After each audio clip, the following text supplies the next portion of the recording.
Hello, welcome back, or welcome if you've never been here. I'm Lizzie, or Elizabeth, whichever you'd prefer to call me, and today I wanted to talk about my first time traveling alone. But before that, let's talk about what I'm drawing in the background. What's going on here? These two characters are my OCs, Lux and Rose. They are characters from my webcomic that I am currently working on. I wanted to make something that felt kind of like a screenshot or maybe like a promotional poster. And honestly, I think it turned out really cute, and I'm hoping that the end product is something you guys would like too. But anyway, let's get on to the story. So in July, I took my first trip by myself to visit my boyfriend and meet his parents for the first time. Context, I met my boyfriend online and we met for the first time in March. He came to see me, and so in July, I went to go see him. Anyway, I was honestly really excited, and this was my first chance to see how I do on my own, kind of like a glimpse of what it'd be like when I get my own place, since I still live with my parents. However, this was also my first time on a plane, and I was just very nervous. Especially having to sit next to someone who might have been creepy or rude, knowing all the stories that you've heard online. Anyway, luckily the girl I sat next to was really sweet. I had to get up at 3 a.m. for my first flight, which left around 7:30. But because I lived over an hour away, I needed to leave pretty darn early. And not to mention, it's pretty good to make sure that you get there about 2 to 3 hours early just in case it's busy. And the fact that the airport that I was using is one of the biggest in the country, I needed to be there pretty early. um, however, the traffic was awful. I don't know why I'm talking like this. It was awful. I didn't realize it would be that bad considering it was like 5 a.m. Why are y'all out there? Go home. Anyway, I only made it there with about an hour and 30 minutes until I had to board my flight. And if you know anything about a busy airport, you know that that's not enough time. I got there and the line for security check was so long that it took pretty much that whole hour and 30 minutes that I had. And I had 10 minutes to spare to grab my things, put my shoes back on, and book it to the area where my flight boarding was at. I had no idea where I was going, by the way, so I was going purely off of these signs. Thank God they were huge and basically told you where you needed to go. So I booked it there and got there just before they closed the door. Like, literally, there were two people left boarding on, and I managed to sneak in the back of that line. Made me incredibly anxious for the rest of the day, because all I could sit there and think is, oh my gosh, if I hadn't had, like, booked it here and those signs didn't tell me where I was going, I probably would have missed this flight. Anyway, so I ended up sitting next to this really sweet girl. She flew a lot since her college was in like a different area. I don't remember. Anyway, she was really sweet and she eased my mind on flying quite a lot, knowing that I was sitting next to someone who's basically better into it. Um anyway, so yeah, that went well, and I eventually got to the other airport, and let me tell you, the size comparison to the airport where my boyfriend lives and the comparison to the airport that I had to go to, completely different. It was so empty, I legit thought it was closed. Like, I wasn't supposed to be there. No one was there. Hardly anyone. And I was able to navigate really easily because, like I said, small airport. Like, itty bitty. Like one of those mini malls.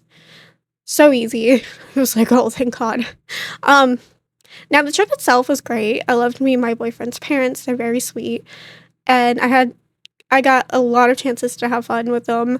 That's not where it gets interesting, though. No, the part where this entire trip that really made me want to do this video was the hotel that I was staying at. It was a very clean and nice hotel, and the first few nights weren't bad. I was starting to feel very confident that this trip was going to go perfectly. Boy, was I wrong. So my boyfriend and his parents had just dropped me off at the hotel. This was probably like Wednesday night. He walked me to my room, which he usually always does, just to make sure I'm okay and I'm safe. And we said goodnight to each other, and he left to my home. Now, for more context, he only lives maybe 10 minutes away from the hotel. He was really close by. So if I needed him, he could be there at the drop of a hat.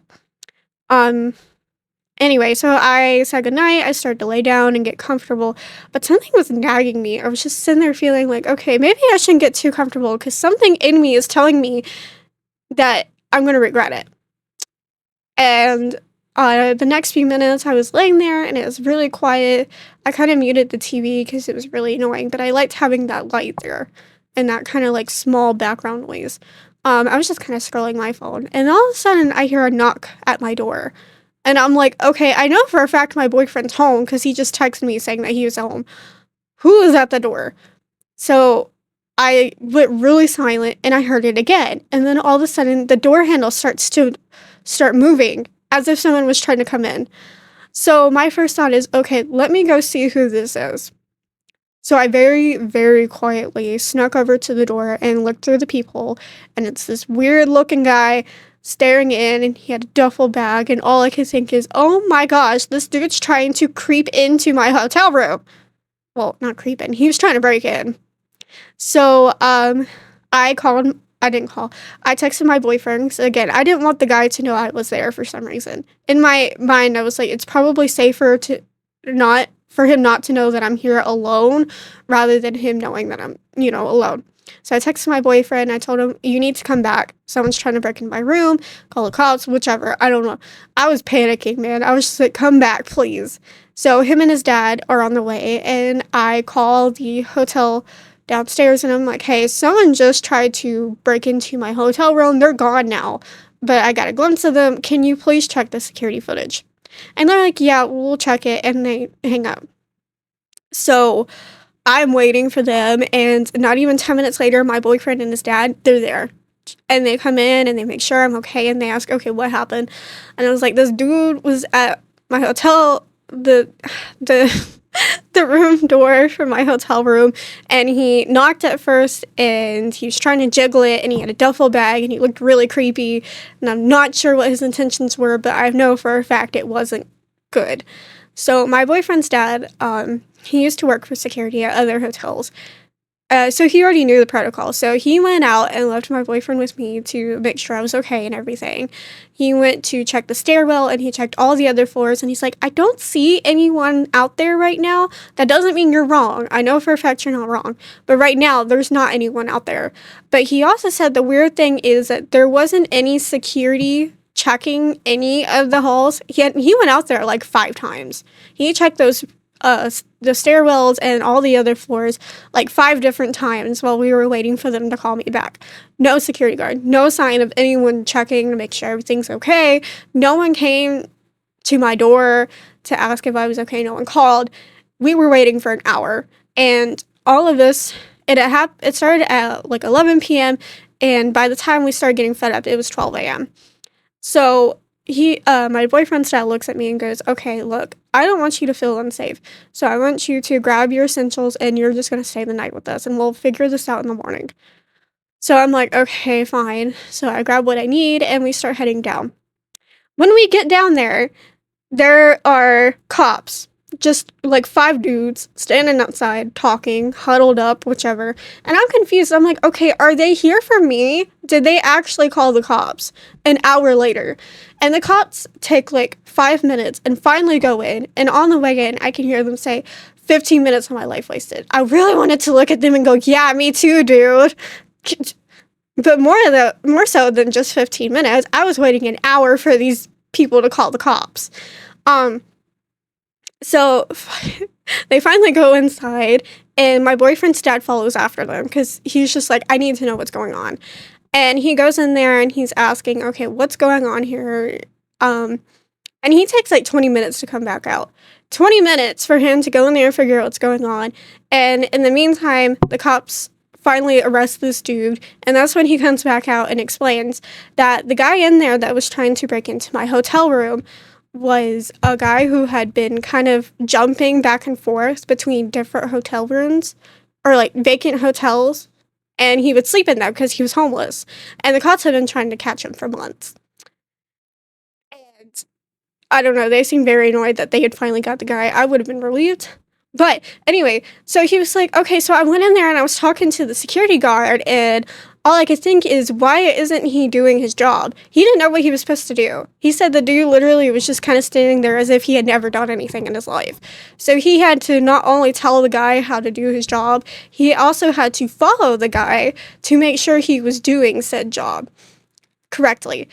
And all I could sit there and think is, oh my gosh, why didn't he know how to do his job? And not only that, but it is protocol for them to, I don't know, call you back and make sure you're okay, maybe get a statement or something, check on the person who called and said, hey, someone tried to break into my hotel room. They didn't do any of that. They didn't call me. They didn't make sure I was okay. The cops didn't come talk to me. They didn't even acknowledge that I was there. They did nothing that they were supposed to do.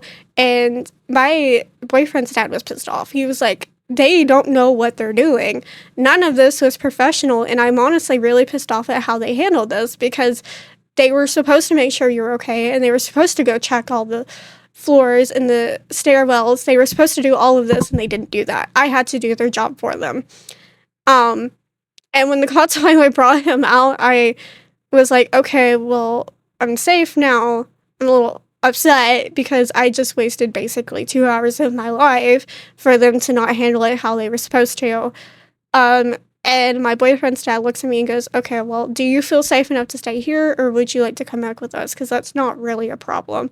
And I looked at him like, I thank you for the offer, but I'm going to stay here because all of my stuff was still up there. I had so much stuff up there, and I didn't feel comfortable leaving it there. And also, if I have the option not to go sleep on someone's couch, I'm going to take it. No offense to literally anyone. It's just a thing I have. So I went back to my hotel room, and all I could think is, oh my gosh, someone tried to break in, and this is not exactly how I thought the trip would go. Terrifying experience, and honestly, I really wish I could put the hotel's name out there and what state I went into, but for privacy reasons, I'm not going to do that.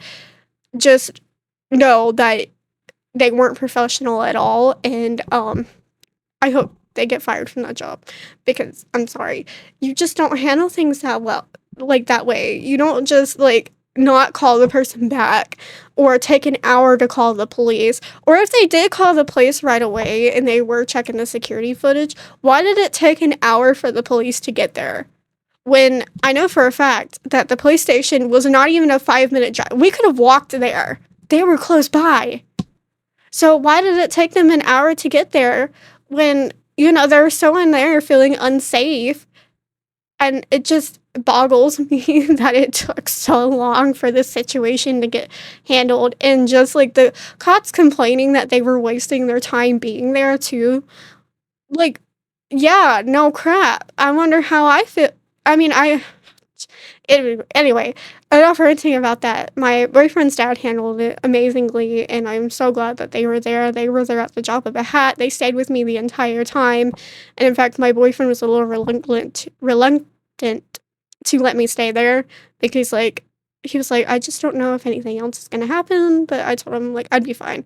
He's gone now. I saw it all happen, so I'm good. I feel pretty safe going back to my room. So I did, and it was fine. Nothing else happened. But after that, I was so exhausted. I was just like, yeah, I'm kind of ready to go back home now. I'm kind of ready for this. So I go back home 2 days later, because that was the date of, my flight and everything. And this is when all the airport systems, pretty much all over, I don't know if it was just in the US. I'm sure you guys probably remember this. The systems went down, and all flights were either canceled or delayed, or they had to reschedule. And my flight was delayed 5 different times. It was supposed to leave at 6 o'clock. It got delayed to 8, and then to 9, and then they tried delaying it even further, but they wouldn't allow that to happen, because otherwise we would have to just cancel the flight. Well, I had gotten there, and I waited 3 hours to figure out what was going on. I waited 3 hours in line just to see people leaving. So I'm like, okay, they're canceling this flight. For sure, they're going to cancel this flight.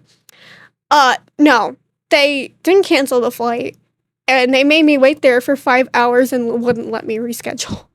So it's safe to say, by the time I had finally gotten home, which was around 1 a.m. that day, I was exhausted and I was ready to just relax, and I was so happy that all of that was over.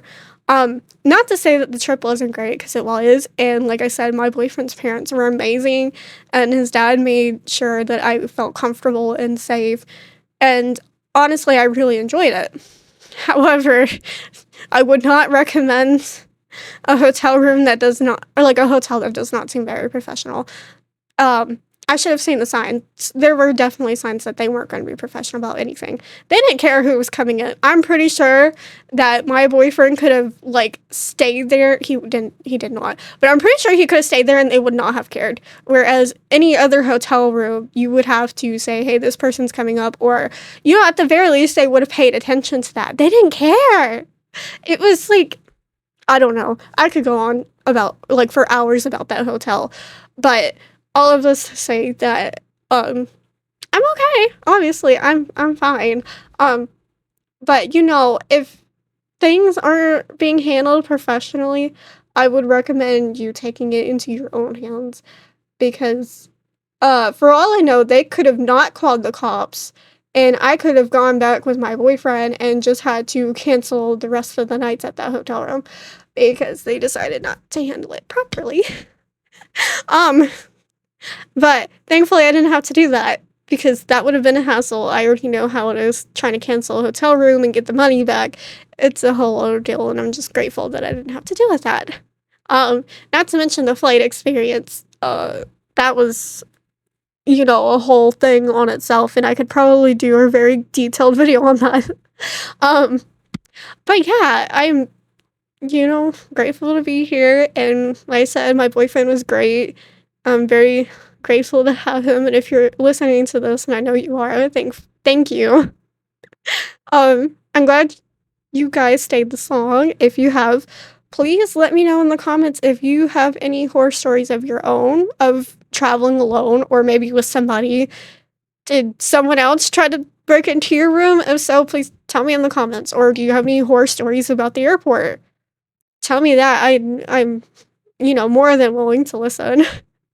But yeah, thank you guys so much for watching this video. I hope you guys like the end product of the drawing too. Didn't talk anything about that, but I'm very proud of it. And yeah, I hope to see you guys later. And thank you for listening to me ramble about this. So yeah, bye.